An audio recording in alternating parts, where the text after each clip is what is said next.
Hi, this is Jonathan Parker. The title of this video is part 2 of how to elevate your vibrational frequency for spiritual enlightenment and law of attraction. It should be obvious that negative thoughts lower your vibration. Where do these negative thoughts come from? Well, there are actually several possible sources of negative thoughts and reactions, and I'll cover some of them in this video and more on how to clear them on my aura reading and clearing video. So if you haven't seen that one yet, I encourage you to do so. Negative thoughts are what are behind negative emotional reactions and stress. And the more stress people are exposed to, the more negative beliefs they will develop. You see, beliefs derive from the conclusions about issues that affect your life.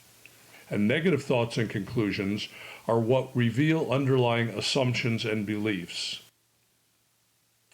These are most often held in your subconscious mind, or some people call it the unconscious. So you may not even be consciously aware of what they are. Of the various ways of reducing negative thought patterns, one of the most effective ways is the use of positive self-talk.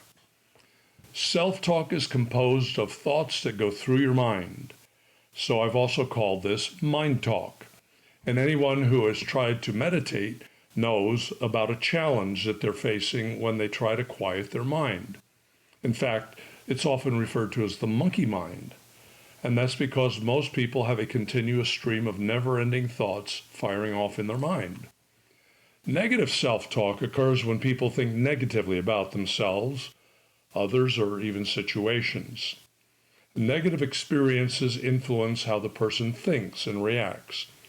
For example, if someone is cutting you off in line, let's say at the store where you're wanting to purchase something, you may believe that the other shopper acted in a very inconsiderate way, maybe intentionally, meaning to be rude, or maybe they're just a bully.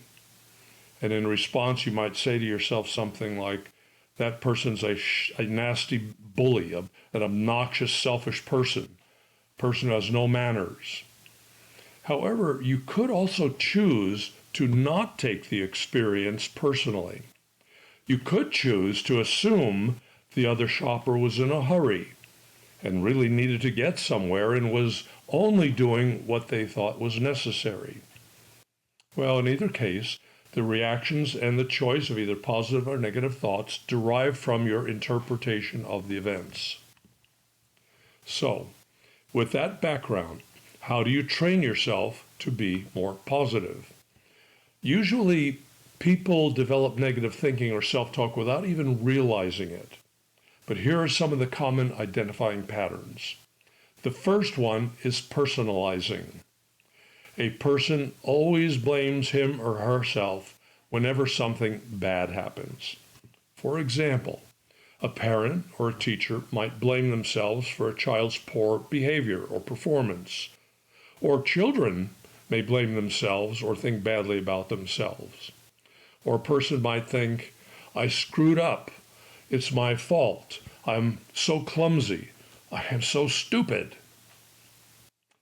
Each of these cases result in guilty feelings, which, by the way, is one of the primary factors of creating negative karma also. I have some videos on this subject if you need more background and more understanding on the subject of karma. The second source of negative thinking and self-talk is negative filtering. And that means obsessing over the negative aspects of an experience while filtering out what is positive. So for example, let's say someone gets a pay increase at work. They might think that they would have gotten a much larger raise if they'd only done a better job. So despite success on the job, they never think that they're rising in their career fast enough, high enough, or doing as well as they could. And this generates self-blame, guilt, and stress. And it sets up a pattern of negative expectation. Negative expectations, in turn, are the creators of what you will experience. A third source of negative thinking and self-talk is fatalistic thinking. And that means anticipating the worst case scenario. That's an example of Murphy's Law. If something can go wrong, it will go wrong. Other examples are paranoia and hypochondria. Paranoia refers to a person thinking others are out to hurt them physically or emotionally. This is a form of fear that is usually unfounded, but it keeps a person always looking over his or her shoulder, thinking someone or some force is stalking them and maybe wanting to hurt them in some way. It's related to believing that you are unlucky, or maybe under a family curse, or always being in the wrong place at the wrong time. So an example of that would be someone saying they're tense and on edge, waiting for the other shoe to drop. That's a negative expectation and fatalistic thinking. An example of hypochondria is someone convinced that a harmless mole is cancer before they even see a doctor. And sometimes people will diagnose themselves with certain problems or diseases because of something they read on the internet. And in fact, their conclusions might be completely wrong, but nonetheless, they work themselves up and they think the worst. That's hypochondria. These are three of the most common patterns that set up negative thinking and self-talk. But regardless of the source of negative self-talk, let's now talk about techniques to change negative thinking and self-talk to positive thinking and positive self-talk. To overcome negative self-talk, you must learn to replace negative thinking with positive thinking and speaking. Now, that doesn't happen overnight, but there are some things that can be done to clear negative self-talk patterns when they occur. Most of your thoughts and reactions have roots in the subconscious mind, and the beliefs that are held there might actually even be the opposite of what you consciously want and think you believe. Well, fortunately, you can reprogram these beliefs that are running in your subconscious mind by utilizing some of the same techniques that the programs got there in the first place. And the most common way that happened was through repetition. They become entrenched by hearing it or thinking it over and over and over again. So that's also one of the best ways to change what's in your subconscious mind. This characteristic of repetition is what you're exposed to by politicians and news media, teachers, clergy, and other what are called influencers. When you keep hearing the same things over and over, you eventually convince yourself that something is true, when it may be far from the truth. And this makes it challenging to be objective and clear, since the backdrop of what you keep hearing is a certain belief, and you think that you have the correct information when in fact you may have brainwashed yourself. So for this reason, it's not only helpful, but important to look at various sides of every issue. In the case of your beliefs that affect what you experience in life, you can utilize positive affirmations to solidify a positive attitude and belief. Affirmations are positive, present tense statements which address a specific area of your life that you wish to change. So to help you get the most of your positive affirmations, you'll want to repeat them out loud, or at least subvocally.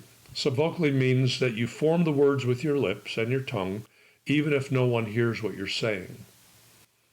Formulating your intentions and desires into specific word phrases and patterns increases the level of focus to most effectively reach the subconscious mind, especially if you make those statements with some strong feelings.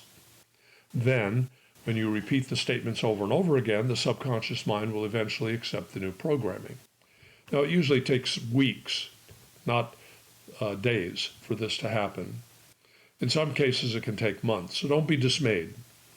Negative thought habits were usually formed over decades, so it might take more than a few days or even a few weeks to reverse and replace negative programming with what is positive. But don't worry.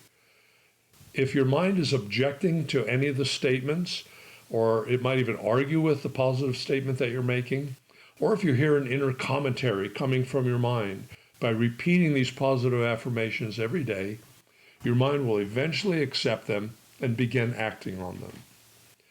Your subconscious mind fixates its attention on what you feel the strongest about. So, for example, let's suppose you hear a statement, "You are so smart."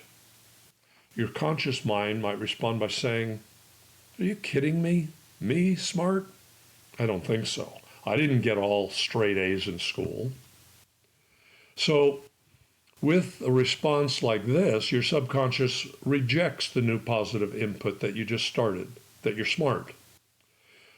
If you have some negative ideas about yourself, your subconscious mind directs your life to conform to the negative person you believe yourself to be.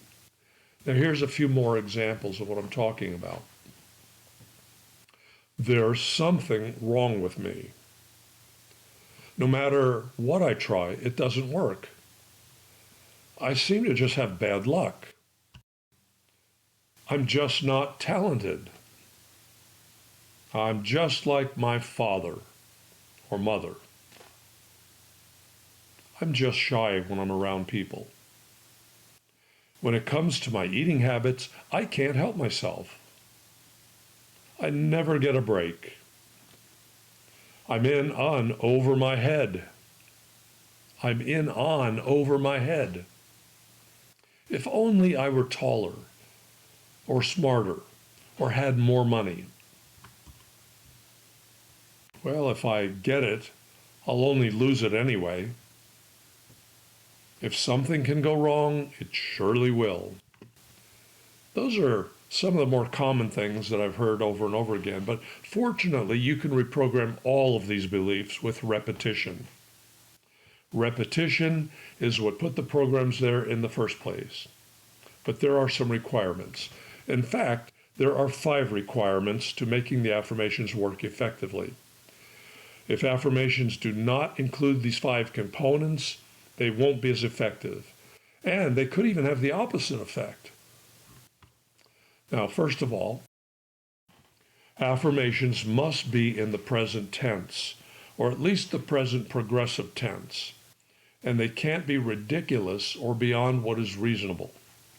So, for instance, you might want the affirmation to say, "I have $10 million in my savings account now." But this may be quite contrary to what is factual. So your subconscious mind may reject the affirmation for that reason, or for thinking it's an unrealistic goal. But if you word the affirmation in the progressive tense, "I have $10 million coming to me now," the subconscious mind is a lot more likely to accept that. Second requirement is the affirmation must include being in the first person. I, as in the example, "I have $10 million coming to me now." And they must be said with positive conviction. This is point number 3. You must dogmatically believe in what you are saying. In other words, you can't have something in your subconscious mind that is ridiculous, such as, "I'll be able to fly like a bird by next month," or "I receive $1 billion next week." Well, the subconscious mind will reject that because it's just absurd. Number 4, include positive emotion and enthusiasm. This provides creative energy to activate the law of attraction. You see, the feeling component to the affirmation is really important. If they are stated rotely with a boring monotone, the affirmation will lack the energy to manifest. Number 5, use positive mental imagery with your positive affirmation. For instance, I'm giving a presentation at work tomorrow, and I imagine myself standing at the front of the room. I feel confident and calm. I am speaking with authority and conviction. I know my topic. My presentation is interesting and fun to give, and the audience is listening intently and nodding their heads as I speak. My voice is confident, clear, and easy to hear. I'm standing tall, and I feel smart. Now that's an example of a practice of positive mental rehearsal combined with positive affirmations. That is a very powerful way to bring full force to your conscious and subconscious to support you. Practice repeating your positive statements with conviction and positive enthusiasm, and in time, they will erase the negative thoughts and replace them with positive beliefs, and therefore you'll have positive outcomes. This way, you're going to have the law of attraction working for you and not against you.